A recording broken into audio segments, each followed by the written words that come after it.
Olá pessoal, deu uma falhada aí. Pessoal, nós vamos agora para a nossa segunda parte, dessa segunda aula de farmacologia. Nós estamos falando sobre os grupos de medicamentos e aí a gente está falando agora dos medicamentos que vão atuar no seu sangue. Falamos dos medicamentos que atuam no sistema circulatório e agora nós estamos falando dos medicamentos que vão atuar diretamente no sangue. Então, pessoal, nós temos aí um grupo de medicamento dos anticoagulantes. Os anticoagulantes, eles prolongam o tempo de coagulação do sangue. A gente sabe que o sangue tem um tempo de coagulação e aí a gente tem alguns medicamentos, vocês que vão trabalhar em centro cirúrgico, em clínica de cirúrgica, vão administrar muito esse medicamento. E nós temos principalmente no hospital usando a heparina, é um medicamento que é administrado na barriga, É um medicamento que é administrado aí com a função de quebrar o trombo, E aí nós temos o de ação indireta, que é o Marevan, que é muito utilizado aí e a função dele é inibir a síntese de vitamina K. A vitamina K, pessoal, está envolvida no processo de coagulação do sangue. Então, quando você tem aí uma inibição dessa síntese, da vitamina K, você aí diminui o tempo de coagulação do sangue. Então, o Marevan é chamado de varfarina, pessoal. Então, nós temos aí dois medicamentos anticoagulantes principais, a heparina e a varfarina, que é chamado de Marevan no nome comercial. Tá certo, pessoal? Então, aí, prosseguindo, nós temos os anticoagulantes, nós temos os coagulantes. Então, quando que é usado, pessoal, os coagulantes? Quando a gente precisa principalmente estancar uma hemorragia. E aí essa hemorragia vai ser restabelecida, a homeostasia. Então, os medicamentos coagulantes são usados para isso. E qual que é o mais comum, pessoal? É o fator 9 de coagulação. Fator 9 de coagulação, que é também chamado de bebulin. Então, esses medicamentos eles vão fazer o quê? Provocar uma coagulação do sangue para estancar uma hemorragia. E aí nós temos, pessoal, os antitrombóticos, Os antitrombóticos são utilizados, na verdade, na prevenção da formação de trombos e vão diminuir a adesividade das plaquetas. Então, as plaquetas a gente sabe que tem a função da coagulação sanguínea. Tem uma certa adesividade quando ela quer estancar uma hemorragia. Então, os antitrombóticos vão atuar o quê? Evitando que as plaquetas se agrupem. Se elas se agruparem, elas podem formar um trombo. E aí, esse medicamento é usado principalmente para evitar isso. Então, quais são os principais exemplos, pessoal? O dalteparin, E a ticlopidina, que é o Fragmin, lá no Fragmin, no nome comercial, e o ticlídeo também no nome comercial, tá certo? E nós temos os antifibrinolíticos, nós temos os fibrinolíticos, pessoal. Os fibrinolíticos, eles vão fazer o quê? Dissolver o trombo, Então, um exemplo dele é a streptokinase, no nome comercial chamado de cabiquinase. Qual que é a função dele, pessoal? Dissolver o trombo, Então, nós temos aqui um medicamento que vai prevenir a formação do trombo e nós temos medicamentos que vão dissolver o trombo que já foi formado, tá certo? Então, o exemplo mais comum é a streptokinase. Pessoal, então nós temos aí os antifibrinolíticos, que ajudam a controlar uma hemorragia grave, Um exemplo dele é o ácido amilocapróico, que é o Y, e o ácido tranexâmico, chamado de transamin. Então, eles são antifibrinolíticos. Eles vão fazer o que então, pessoal? Ajudar a controlar uma hemorragia grave, Então, nós temos aí a ação, ele vai evitar que aconteça a lise, E aí ele vai ajudar a controlar essa hemorragia. Lise significa quebra, tá, pessoal? Então, nós temos aí ainda os medicamentos, os hemotípicos, E eles vão fazer o quê? A redução da permeabilidade capilar, diminuindo a sua fragilidade. Um grande exemplo aí, o mais usado, pessoal, é o Heparil, Então, o Heparil é utilizado para quê? para reduzir a permeabilidade capilar. Se ele reduz a permeabilidade capilar, ele vai diminuir a sua fragilidade, tá certo, pessoal?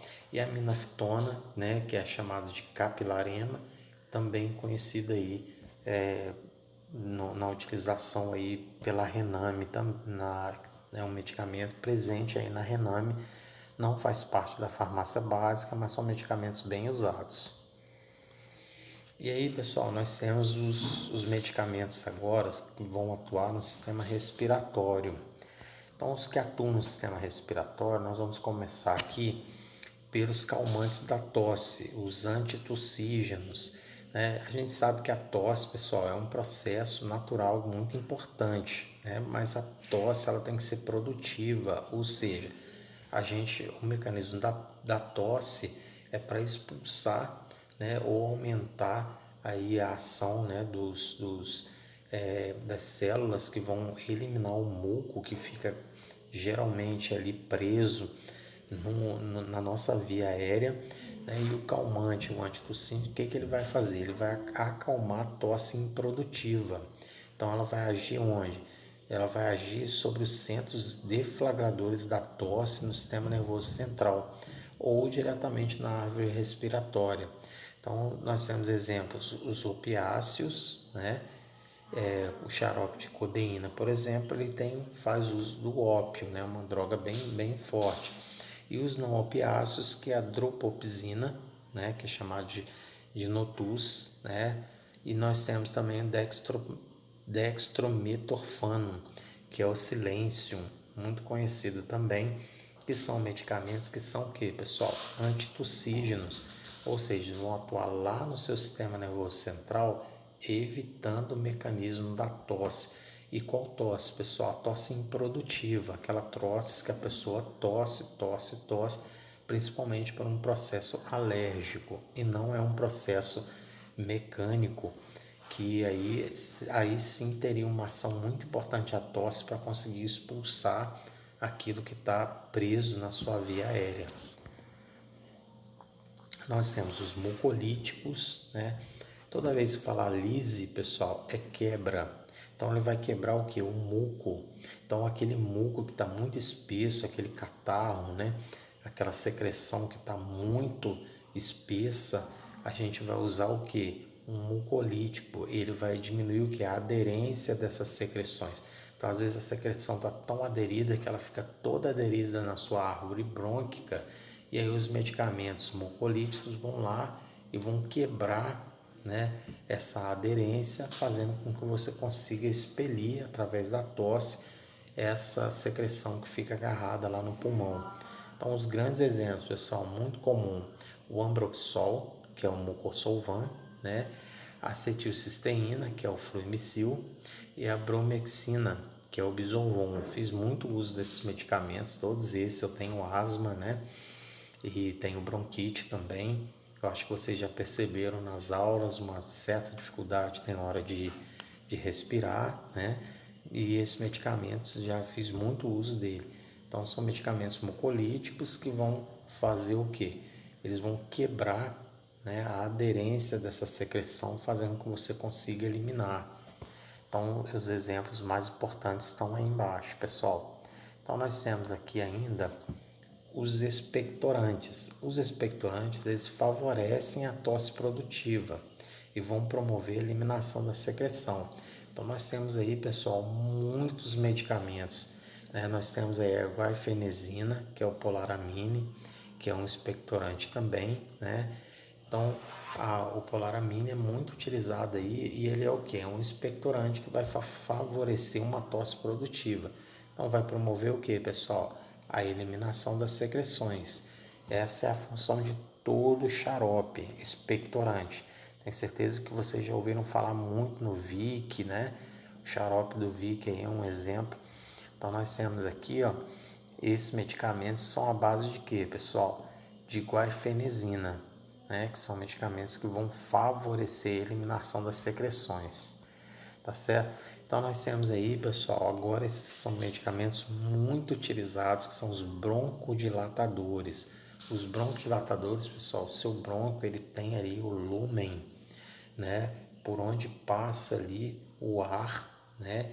E a gente sabe também que a nossa árvore brônquica tem uma certa quantidade de muco. Para quê? Para aprisionar aquelas partículas que a gente respira, que os pelos, né, do nariz não foram capazes de segurar, né, de filtrar, e aí essas partículas vão parar lá no seu pulmão. A gente tem uma camada de muco que vai jogar, né, em sentido para cima, né, em sentido mesmo vertical para cima. Eles vão jogando para que esse muco chegue até a sua garganta, ou você vai expelir ou você vai engolir. A gente sabe que a gente tem uma produção de muco diária aí de aproximadamente 1 litro de muco.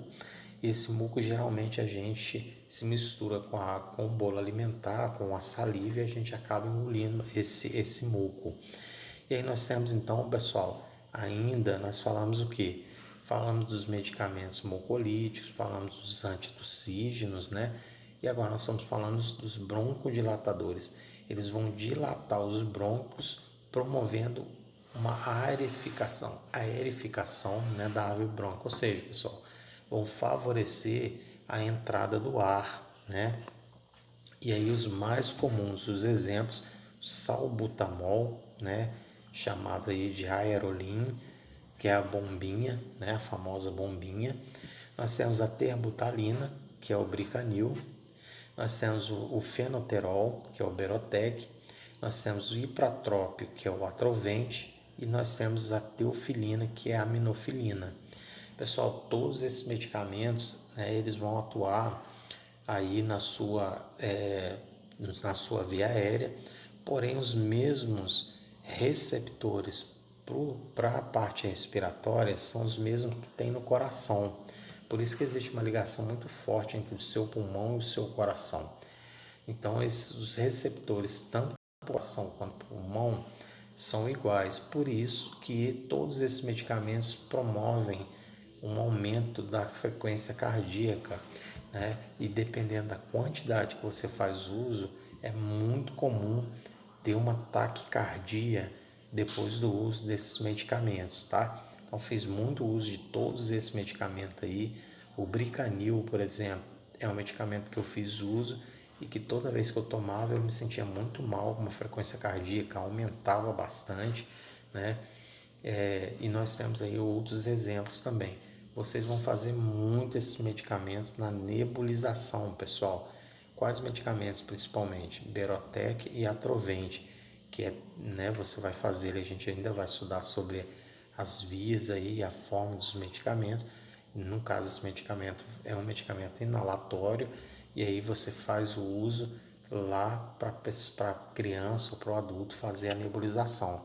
Pessoal, então terminamos aí a nossa segunda parte. Daqui a pouquinho eu volto com a terceira parte, tá bom? Um abraço e até daqui a pouco.